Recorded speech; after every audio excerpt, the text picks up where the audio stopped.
وما ينطق عن الهوى إن هو إلا وحي يوحى علمه شديد القوى ذو مرة. بسم الله الرحمن الرحيم، والصلاة والسلام على أشرف المرسلين سيدنا محمد الأمين وعلى آله وصحبه أجمعين.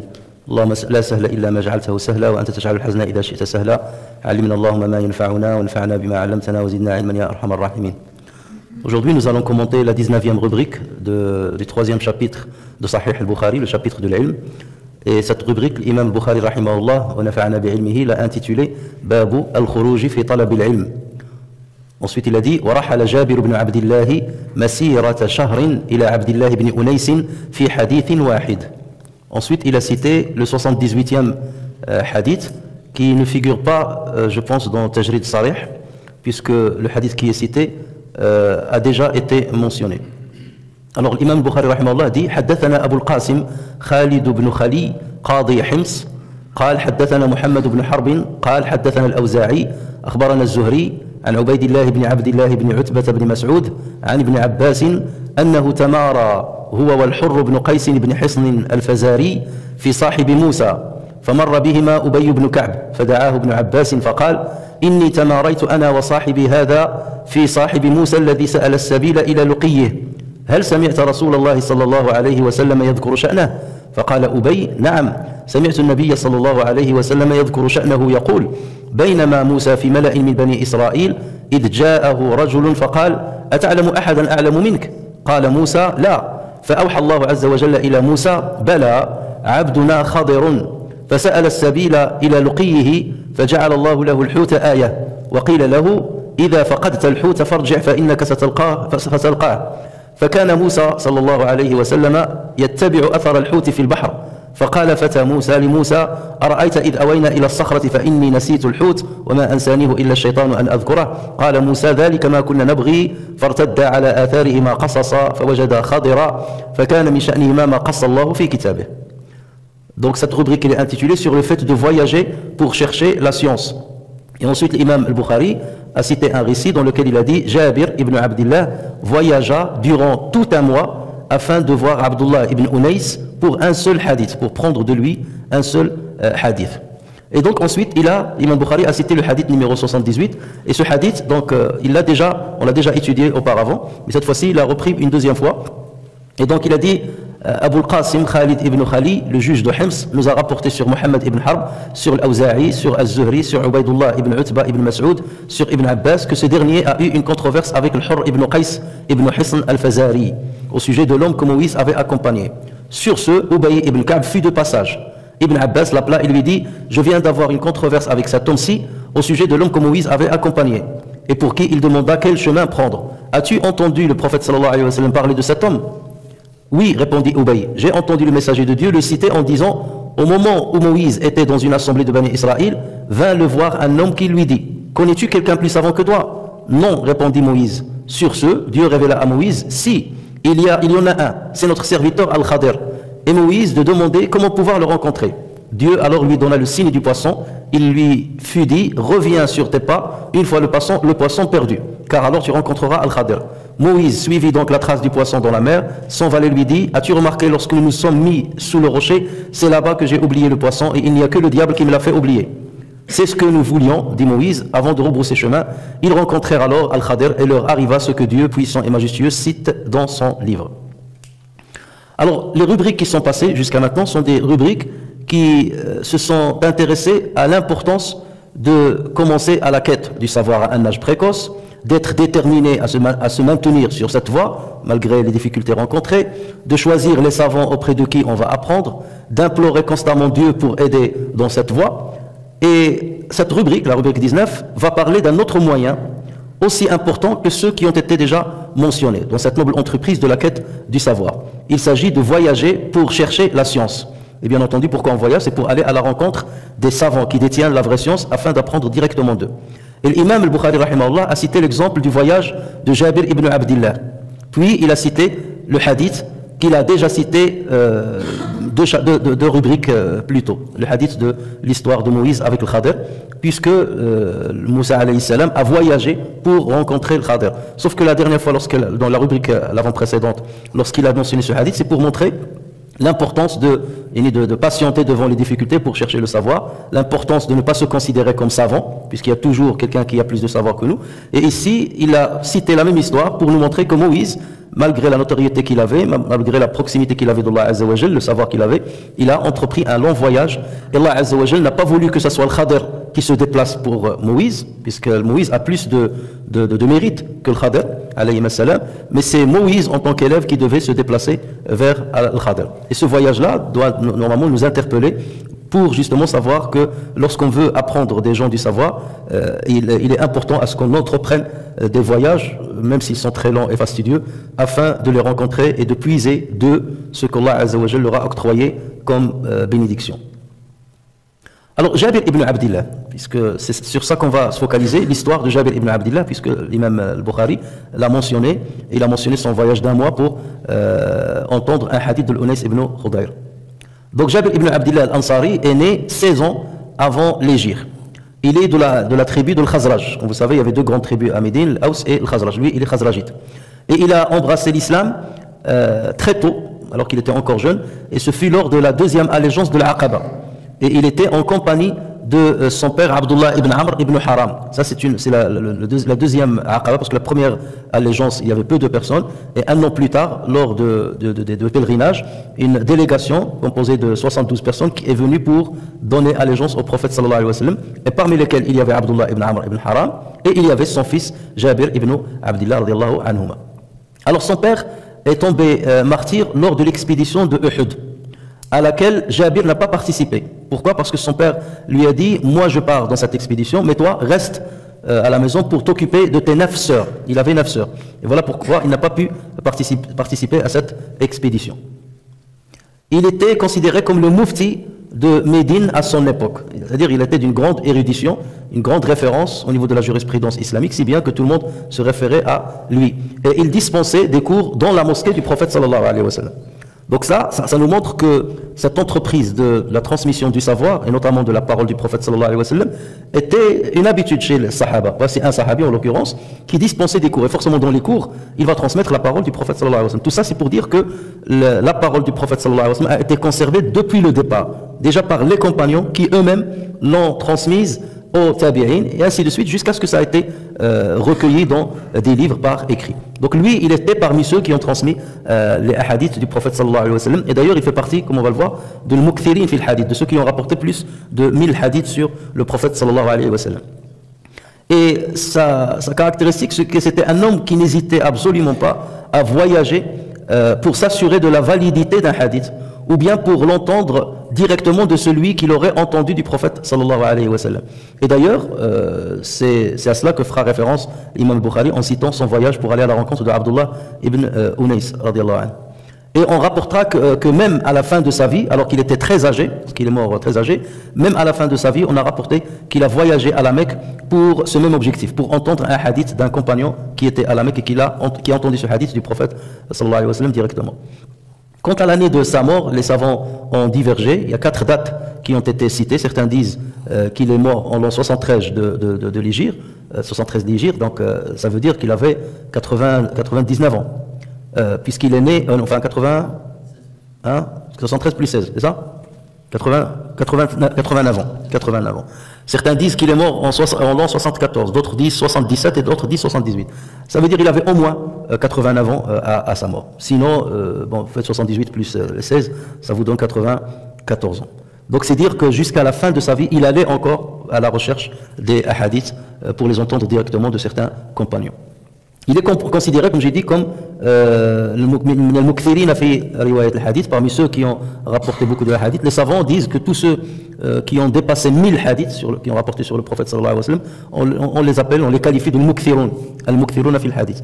Et on a déjà parlé de certains parmi eux. Le premier qui vient en tête, celui qui a rapporté le plus de hadiths sur le prophète sallallahu alayhi wa sallam, c'est Abu Huraira. Ensuite, Abdullah ibn Omar. Ensuite, Anas ibn Malik, qui était au service du prophète sallallahu alayhi wa sallam pendant 10 ans. C'est pour ça qu'il a rapporté beaucoup de hadiths sur lui. En quatrième lieu vient Aïcha, radiyallahu anha. En cinquième lieu, par ordre décroissant en termes quantitatifs de hadiths. En cinquième vient Abdullah ibn Abbas. En sixième vient Abdullah ibn Abbas. Ensuite, Abdullah ibn Abbas. Le dernier c'est Abu Sa'id al-Khudri. Et l'avant-dernier, alors ça m'échappe. En tout cas, ça va venir. Donc, il y a Abu Huraira, Abdullah ibn Omar, Anas ibn Malik, Aisha radiyallahu anha, Abdullah ibn Abbas. Ben, celui qui nous concerne, Jabir ibn Abdillah, celui dont on parle, Jabir ibn Abdillah. Et le dernier, c'est Abu Sa'id al-Khudri radiyallahu anhum ajma'un. Alors, Jabir ibn Abdillah a rapporté 1540 hadiths sur le prophète sallallahu alayhi wa sallam, dont 58 ont été rapportés par l'imam al-Bukhari et Muslim en même temps.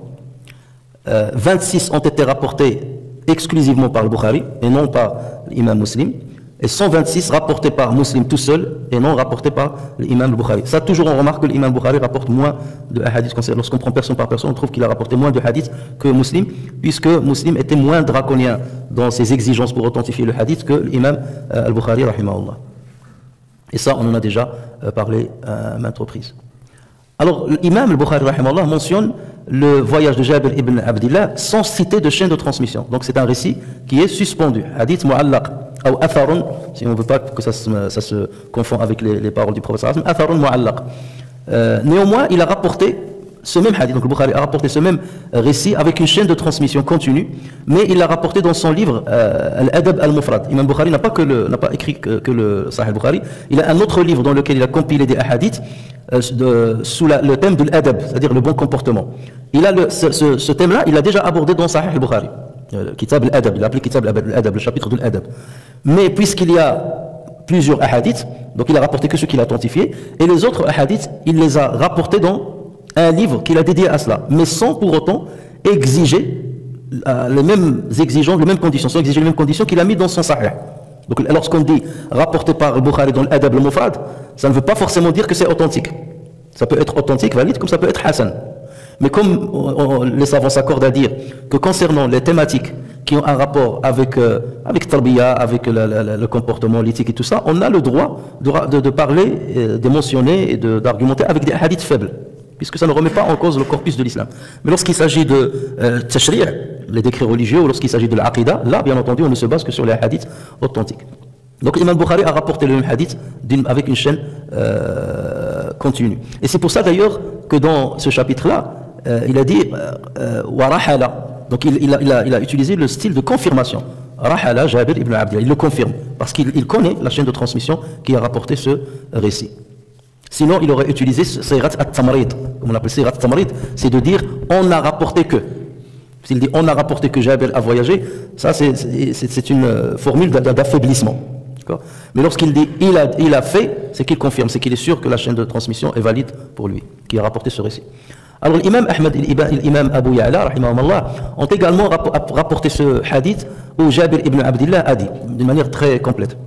بلغني حديث عن رجل سمعه من رسول الله صلى الله عليه وسلم فاشتريت بعيرا ثم شددت عليه رحلي فسرت إليه شهرا حتى قدمت عليه الشام فإذا عبد الله بن أنيس فقلت للبواب قل له جابر على الباب فقال ابن عبد الله قلت نعم فخرج يطأ ثوبه فاعتنقني واعتنقته فقلت حديثا بلغني عنك أنك سمعته من رسول الله صلى الله عليه وسلم في القصاص فخشيت أن تموت أو أموت قبل أن أسمعه منك قال سمعت رسول الله صلى الله عليه وسلم يقول يحشر الناس يوم القيامة أو قال يحشر العباد يوم القيامة عراة غرلا بهما قال قلنا وما بهما قال ليس معهم شيء ثم يناديهم بصوت يسمعه من بعد كما يسمعه من قرب أنا الملك أنا الديان ولا ينبغي لأحد من أهل النار أن يدخل النار وله عند أحد من أهل الجنة حق حتى أقصه منه ولا ينبغي لأحد من أهل الجنة أن يدخل الجنة ولأحد من أهل النار عنده حق حتى أقصه منه حتى اللطمة قال قلنا كيف وإنا إنما نأتي الله عز وجل عراة غرلا بهما قال بالحسنات والسيئات. Alors donc, que dit Jabir ibn Abdullah dans ce récit complet? Et Imam Bukhari a cité dans cette rubrique seulement une partie de ce récit, ou la signification du récit là. Il m'est parvenu, donc Jabir ibn Abdullah dit, il m'est parvenu qu'un homme avait entendu un hadith de la bouche du messager sallallahu alayhi wa sallam. À ces fins, j'achetais un chameau, je montais la selle et marchais 1 mois pour arriver au pays de Sham, où se trouvait cet homme appelé Abdullah ibn Unais. Et bien entendu, il le connaissait parce qu'Abdullah ibn Unais, c'est un compagnon, il était son ami. Je dis au concierge de là où habitait Abdullah ibn Unais, je dis au concierge de l'avertir de ma présence. Et le concierge de s'exclamer, Jabir ibn Abdillah, c'est toi Jabir ibn Abdillah? Oui, répondis-je. Abdullah, lorsqu'il a entendu la nouvelle, sortit en marchant sur ses vêtements. Et nous nous donnâmes des accolades. Et je lui dis, il m'est parvenu que tu as entendu un hadith de la bouche du messager d'Allah sallallahu alayhi wa sallam concernant le jugement. Le qisas, ça veut dire le jugement. Je suis venu pour l'entendre avant que tu ne meures ou que je ne meure avant toi. Il me répondit, certes, j'ai entendu le messager d'Allah dire, au jour de la résurrection, Allah rassemblera les hommes, ou il a dit les serviteurs, nus, incirconcis, non circoncis, et démunis. Il a dit, nous dîmes, donc c'est Abdullah qui dit, il dit, nous dîmes, que veux-tu dire par démunis? Il répliqua, ils seront dépourvus de tout. Il les appellera, c'est-à-dire Dieu les appellera d'une voix entendue par le proche aussi bien que par l'éloigné, et qui dira, je suis le roi, je suis celui qui rétribue, et il ne convient pas que l'un des habitants du feu, qui avait quelque droit sur un habitant du paradis, entre en enfer avant que je ne lui rende justice. De même qu'il ne convient pas qu'un habitant du paradis entre au paradis sans que je ne rende justice à celui des habitants du feu ayant un droit sur lui, ne serait-ce qu'une gifle, même s'il s'agit d'une gifle. C'est-à-dire on ne rentrera pas au paradis ou en enfer tant qu'on n'a pas été remboursé sur l'injustice qu'on a subie de l'autre. Il a dit, nous demandâmes, donc il a dit, nous demandâmes comment cela alors que nous serons rassemblés devant Allah, à lui la puissance et la grandeur, dévêtus et démunis. Comment on va payer nos dettes? Comment les gens du paradis vont payer leurs dettes aux gens de l'enfer et les gens de l'enfer vont payer leurs dettes aux autres? On n'a ni argent ni rien du tout. Et le messager d'Allah sallallahu alayhi wa sallam dit, cela sera en fonction des bonnes et des mauvaises actions. Ça veut dire que lorsque tu dois rembourser une injustice que tu as commise à l'endroit de quelqu'un, tu vas la rembourser avec tes hasanats. Tu vas donner des hasanats. Et si tu n'as pas de hasanats, tu vas porter de ces sayyi'at sur ton dos. Et ça a été expliqué par un autre hadith du prophète sallallahu alayhi wa sallam lorsqu'il leur a dit, Atadruna manil muflis, savez-vous celui qui est ruiné. Alors, il y a plusieurs leçons à tirer de la première partie de ce hadith, parce que c'est ce qui nous intéresse. La deuxième partie, il y a beaucoup de choses à dire, mais ce n'est pas la thématique de cette rubrique. Mais en tout cas, ce qui nous intéresse, c'est le voyage qu'a entrepris Abdullah ibn Jabir radiallahu anhu. Première chose, c'est que Jabir radiallahu anhu a voulu entendre le hadith directement du rapporteur qu'il a entendu du prophète sallallahu alayhi wa sallam. Autrement dit, il n'a pas voulu qu'il y ait un intermédiaire entre lui et Abdullah ibn Usayd. Et ça, c'est très important. C'est ce qu'on appelle le fait d'aller chercher al-sanad al-ali, talabu uluwi sanad. Et ceci, on le trouve qu'il s'agisse dans la chaîne de transmission du hadith ou la chaîne de transmission du Coran. Ça veut dire, si, par exemple, je suis dans une chaîne de transmission du hadith, de moi jusqu'à l'imam al-Bukhari, et dans cette chaîne-là, il y a 29 personnes, entre moi et le prophète, par exemple, il y a 29 personnes, en passant par le Bukhari. Et j'entends que, parce que le cheikh chez qui m'a donné l'ijaza, donc lui, il appartient à une chaîne de transmission, selon son maître, qui a apporté de son maître, et ainsi de suite. Et j'entends qu'il y a un autre cheikh qui, entre lui et le prophète sallallahu alayhi wa sallam, il y a moins de personnes dans la chaîne de transmission. C'est bien d'aller encore le voir pour avoir une ijaza de sa part. Comme ça, au lieu qu'il y ait par exemple 30 personnes entre moi et le prophète, il va y en avoir que 28 ou 27. Ça veut dire que je suis en train de chercher as-sanad al-ali. Et c'est pour ça qu'on parle de sanad al-ali lorsqu'il y a le minimum de personnes dans la chaîne de transmission, et as-sanad al-nazil lorsqu'il y a plusieurs personnes entre toi et le prophète, entre toi ou un savant. Et donc ça, c'est quelque chose de méritoire que d'aller chercher as-sanad al-ali. D'accord? La deuxième, et pourquoi d'ailleurs? C'est parce que tu diminues le risque d'erreur. Moins il y a de personnes entre toi du prophète sallallahu alayhi wa sallam, moins il y a de risque d'erreur chez les transmetteurs. Et surtout si, bien entendu, les transmetteurs sont des gens de confiance. Mais bon, bien entendu, ceci était plus important avant qu'on ne commence à consigner les hadiths. Après qu'on ait consigné les hadiths, ça pose pas de problème. Si moi je vous dis, je rapporte avec une chaîne de transmission continue jusqu'à Al-Bukhari qui l'a dit, ceci, cela. Vous pouvez avoir accès directement au livre de Al-Bukhari. Vous n'avez pas besoin de moi ou des personnes entre moi et Al-Bukhari. Vous allez directement puiser dans le livre de Al-Bukhari. Mais avant que Al-Bukhari ne transcrive les hadiths ou d'autres narrateurs, là c'était important de connaître Sanad al-Ali, ou de chercher Sanad al-Ali. Deuxièmement, Jabir radiallahu anhu a investi cher pour son voyage. Parce qu'il a dit, j'ai acheté un chameau. Donc imaginez, c'est comme si à notre époque, tu vas dire, j'ai acheté une voiture spécialement pour entreprendre un voyage. Ou bien j'ai payé un billet d'avion très cher pour entreprendre un voyage et aller à la rencontre d'un savant. Donc lui, il a acheté un chameau pour cette entreprise. Et il a consacré 1 mois de sa vie. 1 mois de sa vie pour entendre un hadith qu'il a déjà entendu. On lui a déjà rapporté ce hadith. Mais lui, il voulait l'entendre directement de Abdullah ibn Unais. par peur que celui qui lui ait transmis le hadith ait commis une erreur, ou menté peut-être. Même s'il avait confiance en lui, il fallait entendre directement de Abdullah ibn Unais, d'accord, pour apporter les termes du prophète sallallahu alayhi wa sallam, exact. Troisièmement, c'est aussi, on comprend là aussi l'importance de rendre visite à ses amis. Parce que lui, pendant longtemps, il n'avait pas vu Abdullah ibn Unais. Et là, c'était une occasion, d'une part, d'acquérir le hadith de lui directement, et d'autre part, de lui rendre visite. Et ça, c'est important. Et Safar, voyager rien que pour rencontrer quelqu'un, pour maintenir les liens de fraternité, ça, c'est quelque chose qui est très rétribué par Allah Azza wa Jalla. Et quatrièmement, regardez la joie qu'ont exprimé ces deux personnes lorsqu'il a dit nous nous sommes donné de l'accolade. Et la joie de Abdullah ibn Unais lorsqu'il a entendu que Jabir était venu à sa rencontre, il marchait sur ses vêtements. Ça veut dire quoi? Il n'a même pas eu le temps de bien mettre ses vêtements, tellement il était content d'entendre que son ami est venu lui rendre visite. Il est sorti en marchant dans ses vêtements. Et ça montre la joie qu'on doit avoir lorsque quelqu'un vient nous rendre visite. Et pas dire il devait prévenir, il devait appeler, là il est venu dans un moment difficile, tout ça. Regardez la différence qu'il y avait entre l'époque et aujourd'hui. Lorsque quelqu'un vous rend visite, à la limite, vous n'ouvrez pas la porte. Cinquièmement, Jabir radiallahu anhu faisait une course contre la montre pour apprendre le maximum de science. Parce qu'il lui a dit, j'ai entendu que tu as entendu ce hadith, et j'ai voulu venir te voir pour l'entendre de toi avant que tu ne meures ou que je ne meure. Donc vous voyez, il considérait que c'est important avant de mourir de parfaire mon savoir, d'augmenter mon savoir, et voici ce qui explique cette course contre la montre. Et comme je vous ai dit dans sa biographie résumée, on a rapporté que même à la fin de sa vie, il s'est déplacé de Médine jusqu'à la Mecque pour entendre un hadith de quelqu'un qui résidait à la Mecque. Alors ensuite, Imam Bukhari a rapporté le hadith dans lequel le prophète sallallahu alayhi wa sallam expliqua le voyage de Moïse, ou la rencontre qu'a eu Moïse avec Al-Khadir alayhima as-salam, sauf qu'ici l'imam Bukhari a ramené une autre version avec une autre chaîne de transmission et qui est aussi valide que la chaîne qu'il a utilisée lors de la première citation de ce même hadith. Bon, on ne va pas commenter le hadith puisqu'on l'a déjà commenté, donc on va parler de cette thématique qui est celle de voyager pour aller à l'acquisition pour aller acquérir le savoir auprès des savants. Alors l'imam Bukhari, dans cette rubrique, il n'a pas cité un hadith prophétique dans lequel le messager incite les musulmans à voyager pour chercher le hadith. Là, il a cité seulement un hadith où Moïse a voyagé pour chercher le hadith. D'accord?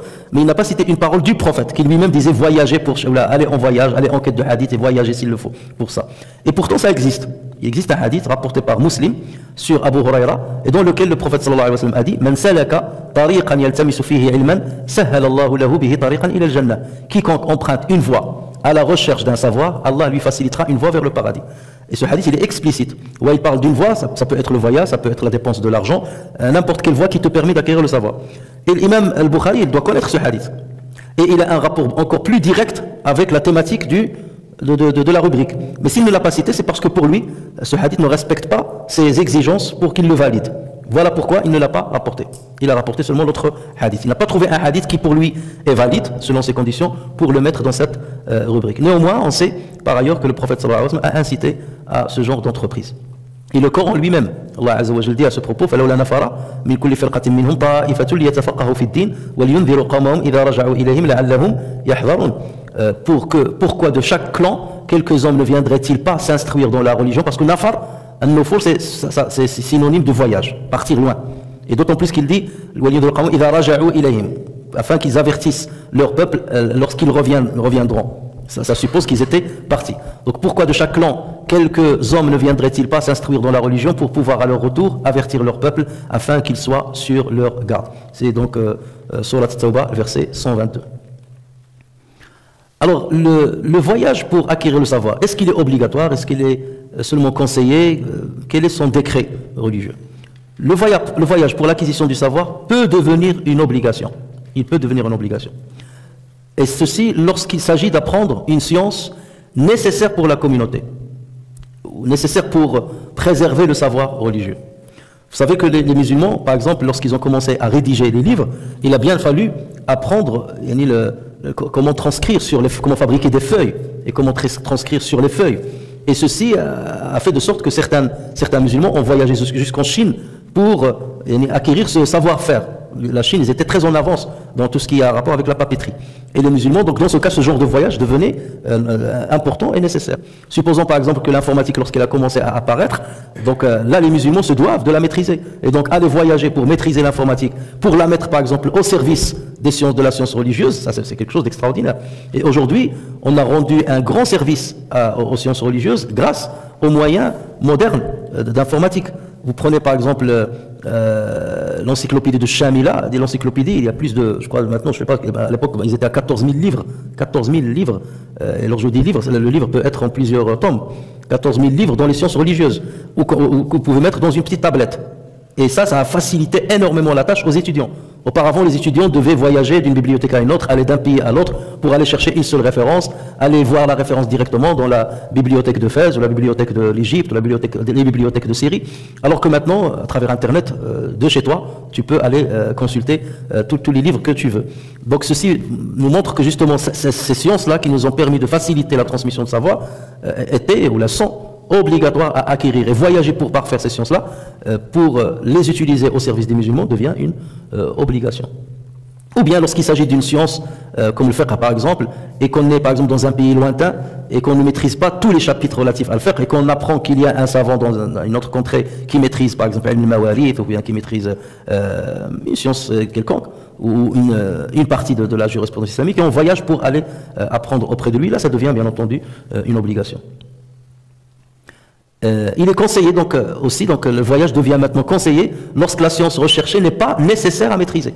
S'il s'agit d'une science qui n'est pas nécessaire pour les musulmans, n'est pas d'une très grande utilité, dans ce cas il est seulement conseillé d'aller de voyager pour aller l'acquérir. Ce n'est pas une obligation. Mais la première fois c'est une obligation pour la communauté. Autrement dit, tous ceux qui sont concernés par ce domaine, si jamais ils ne voyagent pas pour acquérir ce savoir, ils sont tous pécheurs. Là c'est seulement conseillé, lorsque la science n'est pas nécessaire à maîtriser. Le voyage devient déconseillé lorsqu'il y a possibilité d'acquérir la science localement et que l'absence de l'apprenti risque de causer un mal à sa famille, par exemple. Quelqu'un qui a moyen d'apprendre sur place, dans la même ville ou dans le même pays, et lui, il va aller voyager dans un autre pays, s'éloigner de ses parents, alors qu'il a des devoirs vis-à-vis d'eux, ou s'éloigner de son épouse, ou s'éloigner de ses enfants, alors que la science, il est dans son pays. Dans ce cas, on va lui dire, ben, ton voyage, il est déconseillé. Pourquoi? Parce que tu as des devoirs vis-à-vis de tes proches. Tu ne vas pas les laisser, d'accord, pour aller chercher ce savoir, d'autant plus qu'il est, tu peux le trouver localement. Donc dans ce cas, le voyage devient déconseillé. Et le voyage peut devenir interdit si, par exemple, celui qui va l'entreprendre pour une ostentation. Vous avez une habitude qui s'est installée, c'est ceux qui partent en quête de tezkiya, ou bien de l'ijaza. Ils parlent dans tel pays, seulement pour te dire j'ai une ijaza là, j'ai une ijaza là, j'ai une ijaza là. Et le problème c'est que parfois l'ijazat là, ça ne signifie pas qu'il s'est assis avec le savant, et le savant le connaît très bien, et ainsi de suite. Il va chez lui, salam alaikum salam, je veux une ijazat dans tel livre, tiens voilà, je vais aller ailleurs. Et après il commence à se targuer de ça, à le montrer aux gens, vous voyez j'ai ceci, j'ai cela, et il le dit, et j'en ai 4, j'ai 5, j'ai 6. Là lorsque tu commences à faire ça, là on est plein dans l'ostentation. Et dans ce cas ce genre de voyages sont illicites. C'est illicite parce que tu encourages quelque chose, tu es en train de développer quelque chose qui est mal vu par l'islam. D'autant plus que le prophète sallallahu alayhi wa sallam, il a montré que parmi les premières personnes qui seront le combustible du feu, le lecteur du Coran, le savant ou bien le moujahid qui lutte seulement pour qu'on dise qu'il est courageux et ainsi de suite. Rien n'est fait fi sabilillah. Et surtout si cette personne-là va laisser sa famille, va s'éloigner de sa famille alors qu'il a un devoir vis-à-vis d'elle et que sa présence parmi les membres de sa famille est nécessaire et obligatoire. Alors du vivant déjà du prophète sallallahu alayhi wa sallam, les tribus qui avaient embrassé l'islam envoyaient une personne ou une délégation de personnes afin de rester quelques jours auprès du prophète sallallahu alayhi wa sallam et apprendre de lui certains éléments de la science et revenir à leur tribu ou à leur contrée pour diffuser ce qu'ils ont appris du prophète sallallahu alayhi wa sallam. Parmi d'ailleurs les dernières délégations qui sont venues chez le prophète sallallahu alayhi wa sallam, des gens qui sont venus de Basra, de l'Irak. Et parmi eux, il y avait Malik ibn al-Huwayrith, radiyallahu anhu. Et lui-même il disait, nous sommes venus avec quelques-uns de ma tribu voir le prophète sallallahu alayhi wa sallam à la fin de sa vie. Et nous sommes restés auprès du prophète sallallahu alayhi wa sallam 20 jours. Et on a appris de lui beaucoup de choses, la prière, le jeûne et tout ça, si bien qu'à la fin, il nous a dit, peut-être que vos familles vous manquent, il disait, on était jeunes, vos familles vous manquent, donc vous pouvez repartir chez eux pour leur enseigner l'islam, et à chaque fois que l'heure de prière entre, que l'un de vous lance l'adhan, et le plus grand parmi vous dirige la prière. Et d'ailleurs ce hadith-là, les savants se sont basés dessus pour dire qui dirige la prière. Pourquoi il a dit le plus grand parmi vous? C'est parce qu'au niveau du savoir, ils étaient pareils. Ils sont restés tous en même temps les 20 jours avec le prophète sallallahu alayhi wa sallam. Donc en termes de quantité de savoir qu'ils ont acquis du prophète sallallahu alayhi wa sallam, ils étaient pareils. Donc c'est pour ça qu'il a dit le plus âgé parmi vous. Et d'ailleurs, ce détail-là est important puisque Malik ibn al-Huwayrith était le seul qui a rapporté sur le prophète sallallahu alayhi wa sallam jalsat al-istiraha. Il a dit lorsque le prophète, à chaque fois que le prophète sallallahu alayhi wa sallam voulait monter vers la raka'a impaire de sa prière, il s'asseyait avant de se lever. Il s'asseyait après le sujoud avant de se lever. Lorsqu'il montait par exemple vers la deuxième raka'a ou lorsqu'il se montait vers la quatrième raka'a. Et donc lorsqu'il a rapporté cela, certains savants ont considéré que c'est une sunna. C'est pour ça que vous voyez des gens qui, lorsqu'ils veulent se lever, ils s'assoient avant de se lever. Ils ont considéré ceci comme une sunna. Mais la majorité des savants ont considéré que c'est une sunna pour celui qui en a besoin. Parce que le prophète sallallahu alayhi wa sallam, à cette période-là, il était âgé et il était fatigué, malade. Donc il est devenu lourd. Et c'est pour cela qu'il avait besoin de cette assise avant de se lever. Comment on le sait? Parce que Malik ibn al-Huwayrith était parmi les dernières délégations qui sont venues voir le prophète sallallahu alayhi wa sallam, la dernière année où le prophète sallallahu alayhi wa sallam était vivant. Et on a d'autres récits, d'autres compagnons qui n'ont pas vu le prophète sallallahu alayhi wa sallam marquer cette pause-là avant de se lever. D'accord? C'est pour cela qu'il ne suffit pas d'avoir un hadith pour dire le décret c'est ça. Non, il faut savoir dans quelles circonstances ce hadith a été dit. Omar ibn Khattab radiyallahu anhu, lui aussi, mais ce n'était pas un long voyage, puisque Omar ibn Khattab, il habitait en fait à quelques kilomètres de Médine. Il n'habitait pas à côté de la mosquée du prophète sallallahu alayhi wa sallam. Et il habitait dans le quartier de l'Awali, qui existe jusqu'à maintenant. Et ce quartier, il est entre 5 et 12 kilomètres de la mosquée du prophète sallallahu alayhi wa sallam.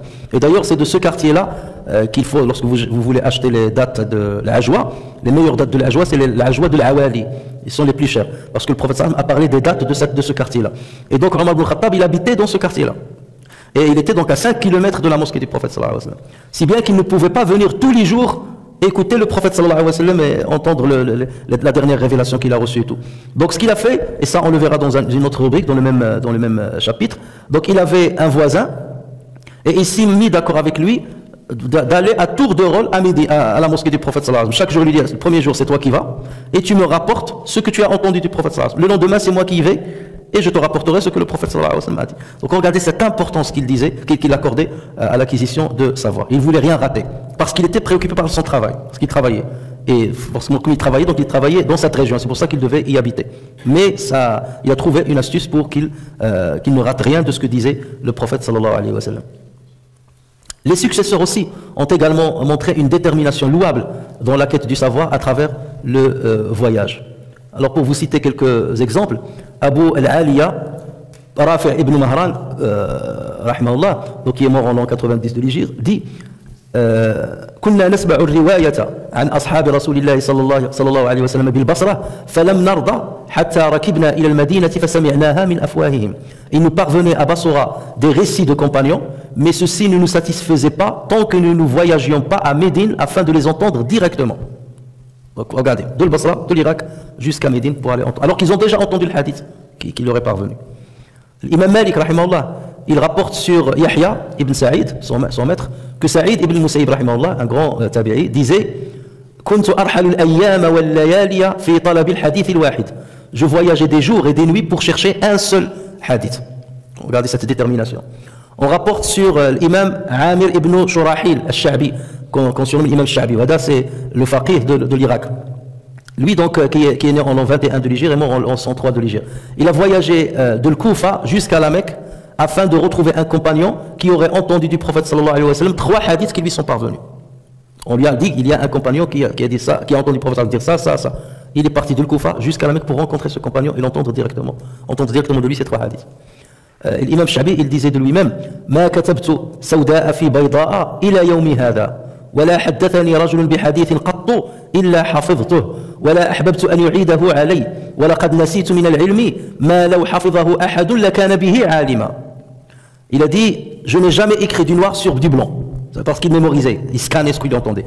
Je n'ai jamais écrit du noir sur du blanc jusqu'à ce jour. Et jamais quelqu'un ne m'a rapporté un hadith sans que je ne le mémorise. Et je n'avais pas besoin de lui demander de me le répéter. Je l'entendais de la première fois et je l'apprenais par cœur. Et si quelqu'un, écoutez cette belle phrase, et si quelqu'un pouvait mémoriser ce que j'ai oublié comme savoir, il en serait devenu savant. Seulement les informations que j'ai oubliées, si quelqu'un les avait, il serait devenu savant. Alors que s'il avait ce que j'ai mémorisé, alors là, imaginez. Rien que le reste déjà ferait de quelqu'un un savant. Ce qu'il a oublié ferait de quelqu'un un savant. Lorsqu'on lui demanda comment as-tu rassemblé autant de savoir, il répondit بنفي الاعتماد والسير في البلاد وصبر كصبر الجماد. Et dans une autre version وصبر كصبر الحمير. Donc il a dit c'est en évitant de m'appuyer sur les autres, en sillonnant les contrées et en endurant comme l'endurance des objets inanimés. Et dans une autre verset il a dit en endurant comme un âne. Imam Makhloul, rahimahullah, qui est mort en l'an 112 de l'Hégire, était un esclave de Saïd ibn al-As. Et ce dernier, il l'a offert à une femme à Hudayl, en Égypte. Et c'est en Égypte qu'il a été affranchi. Et il est devenu une grande référence en Égypte. Et lui, il a été un prisonnier à Kaboul. Il est originaire de Kaboul. Et il disait de lui-même, en parlant de lui-même, il disait فَلَمْ أَدَعْ بِهَا عِلْمًا إِلَّا حَوَيْتُهُ فِيمَا أَرَى فِي ظَنِّي فِي مصر ثم أتيت العراق فلم أدع بها علما إلا حويته فيما أرى ثم أتيت المدينة فكذلك ثم أتيت الشام فغربلتها كل ذلك أسأل عن النقل. Je n'ai laissé en Égypte aucune science de ce que j'ai vu sans l'acquérir. Ensuite, je suis parti en Irak. Je n'y ai laissé aucune science de ce que j'ai vu sans l'acquérir. Ensuite, je suis parti à Médine et j'ai fait de même, puis Cham, que j'ai tamisé, tout ceci à propos des hadiths. Donc, il visitait tous les savants de chaque contrée et il passait d'une contrée à l'autre. Et il y a une belle histoire de Baqi ibn Makhlid, ou bien ibn Makhlad, rahimahullah. C'est un savant andalou qui est de Cordoue, Cordoba, et qui est mort en l'an 276 de l'Hégire. C'était déjà un savant chez lui, en Andalousie. Mais il a dit, il faut que j'acquière le plus de savoir ailleurs. Et il a entendu parler de Ahmad ibn Hanbal, rahimahullah. Et donc il a dit, il faut que j'aille à sa rencontre, puisque c'est une sommité dans le hadith. Donc il a entrepris un voyage à pied de l'Andalous. Donc il a traversé de l'Andalous en bateau jusqu'au Maroc. Ensuite il a traversé Maroc, Algérie, Tunisie, Libye, l'Égypte, la Palestine, pour aller en Irak. Et le problème c'est qu'il était tellement pauvre que ce qu'il faisait à chaque fois qu'il arrivait dans une ville ou là dans un pays, il travaillait un petit peu jusqu'à ce qu'il gagnait un peu d'argent.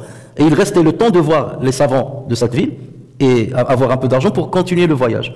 Et ensuite partir dans un autre pays. Et son voyage, il lui a fallu 2 ans pour arriver en Irak comme ça. En travaillant, restant un petit peu, gagnant un peu pour aller dans un autre, jusqu'à ce qu'il soit parvenu en Irak. Et une fois qu'il est arrivé en Irak, il leur a dit, je suis venu pour rencontrer Ahmad ibn Hanbal. Est-ce que vous pouvez m'orienter vers lui? On lui a dit, mais Ahmad ibn Hanbal, il est emprisonné chez lui. Il est assigné à résidence. Pourquoi? Parce qu'il était à l'époque de l'amir de l'Abbasi, qui s'appelait Al-Mu'tasim, et le Mu'tasim était Mu'tazili. Il croyait à la création du Coran, il considérait que le Coran est créé. Et Ahmad ibn Hanbal, comme Al-Sunnah al-Jama'a, dit que le Coran est incréé. Et donc, comme beaucoup de savants sous la menace, ils ont cédé, ils ont dit, bah oui, le Coran est créé. Imam Ahmad, il a tenu tête. Le Coran n'est pas créé. On a essayé de le dissuader par tous les moyens. Après, on l'a emprisonné, on l'a frappé, et ensuite on l'a assigné à résidence, qu'il ne sorte pas de chez lui. Interdit de prêcher le Jumu'ah, interdit de donner des cours publics.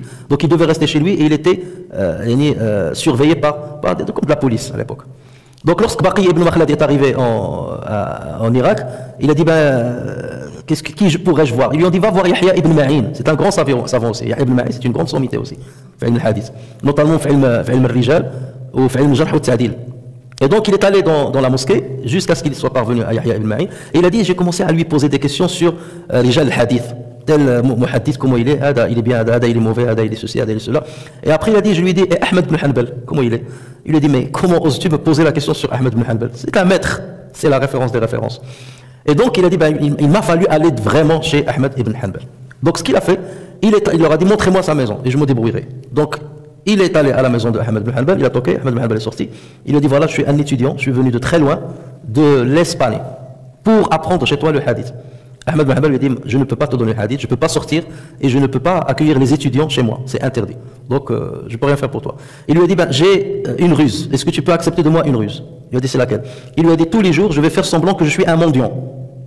Et je vais venir devant toi, devant ta maison, à côté de ta maison, et je vais à haute voix demander de la charité. D'accord? Comme si je demande à ce qu'on me donne à manger, comme je suis un pauvre et tout. Et tu me fais rentrer, et tu me cites un hadith, 2 hadiths, 3 hadiths, et je sors. Et personne ne se rendra compte. Et il lui a dit, à condition que tu n'apparaisses pas dans la mosquée, pour que les gens ne savent pas que tu es un étudiant. Parce que si on te voit dans des assises des savants, on va savoir que tu es un étudiant. Donc il lui a dit, d'accord. Ils se sont mis d'accord. Donc il a dit, je suis parti avec peu d'argent qui me restait, je suis parti dans un hôtel. Et j'ai pris un hôtel, et j'avais rien dans l'hôtel, je dormais presque à même le sol. Et il a dit, et j'ai pris mes vêtements, je les ai déchirés, j'ai pris un bâton, et je me suis mis dans un état lamentable. Et tous les jours, je venais à Sadaqa Lillah, je passais devant la maison de Ahmad ibn Hanbal, et il m'ouvrait la porte, entre, pour manger avec moi. Je rentre, il me cite, et il me disait, je cachais dans ma poche des feuilles, et donc je rentrais, et il me cite 2-3 hadiths, et je sortais de chez lui. Et il a dit, jusqu'à ce que j'ai acquis de lui 300 hadiths comme ça. 300 hadiths. On a continué comme ça jusqu'à ce que j'ai acquis de lui 300 hadiths. Et jusqu'à ce que le Mu'tasim était mort. Ensuite, c'est son fils, le Wathiq Billah, qui est venu. Et lui, il était moins dur que son père. Le Wathiq était moins dur que son père, mais il avait un certain atizal. Donc, il était aussi avec l'idéologie mu'tazilite jusqu'à la fin de sa vie. C'est à la fin de sa vie qu'il s'est repenti de cette idéologie. Et ensuite, c'était le Mutawakkil qui est venu. Et le Mutawakkil, lui, il était al-Sunnah al-Jama'a. Et c'est lui qui a éradiqué à son époque le Mu'tazila dans son pays. Donc, lorsque c'est le Wathiq qui est venu, donc là, il a libéré l'imam Ahmed ibn Hanbal. Et c'est comme ça qu'il est revenu à la mosquée pour donner des cours. Et à chaque fois qu'il voyait Baqi ibn Makhlad, il leur disait Hada yaqa'u alayhi ismu talib. C'est celui-là qui mérite d'être qualifié de talib al-ilm, quelqu'un qui cherchait le savoir. C'est celui-là qui le mérite, parce qu'il a vu ce qu'il a fait. Et il a commencé à le devancer. Et un jour, il est tombé malade, donc Baqi ibn Makhlad, il est tombé malade, si bien qu'il était alité dans sa chambre d'hôtel. Et Ahmed ibn Hanbal a remarqué son absence. Et il leur a dit, il est où Makhlad? Et ils lui ont dit, il est malade. Et il a dit, je vais lui rendre visite. Et on n'a jamais vu Ahmed ibn Hanbal se déplacer. C'est la maison, la mosquée. C'est soit la maison, soit la mosquée. Et là, on l'a vu aller ailleurs. Il était suivi par des gens, jusqu'à ce qu'il soit rentré dans l'hôtel. Même le propriétaire d'hôtel était étonné. C'est qui vient chez moi? C'est Ahmed ibn Hanbal. Pourquoi il est venu rendre visite à un de ses meilleurs élèves. Et le propriétaire d'hôtel a dit, mais comment je ne suis pas au courant que Ahmed ibn Hanbal vient visiter un élève? C'est inconcevable ça. Et il est chez moi, il habite chez moi. Et il a dit donc, il lui a rendu visite. Et les gens, lorsqu'ils ont vu ça, les gens, ils ont commencé à lui ramener à manger, à lui ramener un lit, lui ramener les ustensiles dont il avait besoin. Et parce qu'ils ont vu que Ahmed ibn Hanbal l'a élevé en degré. Donc, ceci vous montre justement comment étaient ces gens-là. Et Hada Baqi ibn Makhlad a joué un rôle important. D'ailleurs, même ce que je vous cite lorsque je vous dis, voilà, tel sahabi a rapporté tant de hadith, c'est Baqi ibn Makhlad qui a fait ce travail-là, de recenser ce que chaque compagnon a rapporté. Et il a entrepris 2 voyages dans sa vie. Le premier voyage, il a duré 14 ans. Ensuite, il est revenu en Andalousie, il est resté un certain moment. Ensuite, il a entrepris un deuxième voyage qui a duré 20 ans pour justement acquérir le savoir. Et c'est lui qui a introduit le livre de de l'imam Shafi'i en Andalousie. Et c'est lui qui a introduit aussi le Musannaf de Ibn Abi Shayba, parce que les savants d'Andalousie n'avaient pas ces livres-là. C'est lui qui les a introduits et qui les a enseignés là-bas et qui ont commencé à être transmis. Et c'est aussi grâce à lui que l'Andalousie était devenue considérée comme Dar al-Hadith. Parce qu'en Andalousie, ce qui régnait là-bas, c'était le madhab al-Maliki. Et le madhab al-Maliki, pas sous sa forme la plus pure, ça veut dire avec l'argumentaire, avec le stidlal fiqhi, mais c'était seulement un tel qui a rapporté ceci c'est haram, ceci c'est halal, ceci c'est ceci, c'est cela, sans argumentaire, sans les preuves. Pourquoi? Parce qu'il n'y avait pas des combats idéologiques dans l'Andalousie, donc il n'y avait pas besoin d'aller chercher l'argumentation. Ce qui comptait, c'est qu'est-ce que l'imam Malik a dit, qu'est-ce que ses élèves ont dit, qu'est-ce que les élèves de ses élèves ont dit, c'est ce qui importait aux gens. C'est de rapporter le maximum de masail fiqhiyya, des affaires, des questions jurisprudentielles, et non pas l'istidlal. En revanche, dans le Mashriq, en Orient, comme il y avait plusieurs écoles, il y avait toujours des affrontements et des controverses entre les élèves. Celui-là, il est de l'école Shafi'ite, celui-là, il est de l'école Malikite, l'autre, il est de l'école Hanbalite. Et donc, à partir de là, chacun devait montrer l'istidlal. Au Maghreb, il ne s'intéressait pas à ça. Alors qu'il y a l'istidlal dans le madhab maliki. On le trouve. Et d'autres savants s'y sont intéressés. Donc, lui, lorsqu'il a rentré le hadith dans l'Andalousie, on le commençait à dire que l'Andalousie est aussi dar al-hadith. Et d'ailleurs, c'est grâce à lui que d'autres grands savants vont apparaître, comme Ibn Abd al-Barr plus tard, et ainsi de suite. Parce que c'est lui qui a enraciné cette tradition de l'intérêt à donner à ilm al-hadith. Et il leur a dit, je leur ai implanté laqad gharastu lahum gharsan la yabidu illa idha kharaja ad-dajjal. Il leur a dit, je leur ai implanté une plantation qui ne sera déracinée qu'avec la sortie de Dajjal. C'est-à-dire, j'ai enraciné le hadith dans l'Andalousie, il n'y a que la sortie de Dajjal qui va le faire disparaître. Mais il a eu tort. La Reconquista a fait éliminer les musulmans de l'Andalousie. Et malheureusement, il a un musannaf, et son musannaf a été perdu. Donc on a seulement ses élèves qui ont rapporté sur lui certaines choses qu'il a dit dans son musannaf. Mais jusqu'à maintenant, on ne trouve pas son musannaf. Et tous les savants de hadith disent, on espère avoir son musannaf parce que c'est parmi les plus grands musannafats qui ont été écrits dans l'ilm al-hadith. Alors, le Khatib al-Baghdadi, qui est mort en l'an 461, a rédigé un livre qu'il a intitulé Ar-Rihlatu fi talab al-ilm, le voyage dans la quête du hadith, fi talab al-hadith, dans le voyage dans la quête du hadith, et dans lequel il a compilé toutes les histoires qui lui sont parvenues concernant les sahaba, les tabi'in, et d'autres qui ont voyagé pour acquérir le hadith. Ça, c'est un bon livre de référence pour ceux qui veulent s'étaler là-dedans. Le voyage, il est important, pour terminer, pour plusieurs raisons. Il permet de découvrir d'autres cultures. Voilà, on a cité l'exemple de Baqi ibn Makhlad, qui était espagnol. Donc en voyageant, en allant loin, donc il est passé par plusieurs cultures. Et ceci te permet de voir les contraintes que vivent certaines cultures. Et ceci, au niveau de le fiqh, est très important. Parce que le faqih se doit de connaître comment les gens vivent et quelles sont les contraintes que les gens affrontent. Et il peut changer, même son imam al-Shafi'i, il était en Irak, mais lorsqu'il est parti en Égypte, il a revu une grande partie de ses fatwas. Parce qu'en Égypte, il a trouvé un autre mode de vie, d'autres coutumes, d'autres us. Et c'est à partir de là que ses idées, ils ont changé par rapport à certaines affaires. Et c'est pour ça qu'on parle de Qala al-Shafi'i fi al-madhhab al-qadim wa Qala fi al-madhhab al-hadith. Shafi'i a dit dans son ancien madhhab et il a dit dans son nouveau madhhab lorsqu'il est parti en Égypte. Donc le voyage est très important dans ce sens. Il permet aussi de fréquenter des grands juridiques qu'on n'a pas forcément là où on habite. Ça c'est important. Il permet de s'imprégner de leur éthique. Donc il n'y a pas que... Parce que tu peux apprendre directement d'un livre qu'un érudit a écrit, mais le fréquenter lui-même directement, non seulement tu vas acquérir le savoir, mais tu vas acquérir la pédagogie, tu vas acquérir son éthique, son samt. Et ça, c'est quelque chose qui est très important. Ça permet aussi de les interroger d'une manière directe. Dans le livre, il n'y a pas toutes les interrogations. Donc tu peux les interroger sur quelque chose que tu n'as pas bien compris, en lisant leur livre d'une manière directe. Le voyage permet aussi de façonner une solide personnalité. Quelqu'un qui a beaucoup voyagé, c'est quelqu'un qui forge une personnalité particulière. Or, plutôt que quelqu'un qui reste chez lui, à côté de son papa, sa maman, il ne bouge pas. Donc là, ça permet justement d'avoir une personnalité féconde de par les rencontres qu'on a faites et les profils psychologiques qu'on a rencontrés, les profils des êtres humains qu'on a rencontrés. Donc forcément, on acquiert une personnalité qui est bien solide. Il permet aussi d'apprendre la patience. Puisqu'à chaque fois qu'on voyage, c'est-à-dire on affronte des difficultés diverses, qu'il s'agit de la santé, qu'il s'agit de personnes infréquentables, et ainsi de suite, les déboires de voyage, comme toujours. Et on apprend aussi le sens du sacrifice.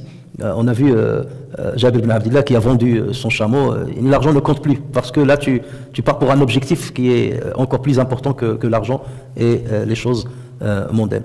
Donc voilà ce qu'on peut dire concernant cette rubrique. نسأل الله تبارك وتعالى أن ينفعنا بما سمعنا وأن يعلمنا ما ينفعنا وأن ينفعنا بما علمنا وأن يهدينا صراطا مستقيما. نسأل الله عز وجل أن يزيدنا علما وأن يزيدنا فهما وأن يزيدنا تقوى. اللهم اعف عنا وعافنا واجبرنا يا أرحم الراحمين ووفقنا لعمل الخير وخير العمل واجعلنا من الأتقياء الأنقياء الأصفياء البراء من كل شرك إنك على ذلك قدير بالإجابة جدير. سبحانك اللهم وبحمدك نشهد أن لا إله إلا أنت نستغفرك ونتوب إليك. سبحان ربك رب العزة عما يصفون وسلام على المرسلين والحمد لله رب العالمين.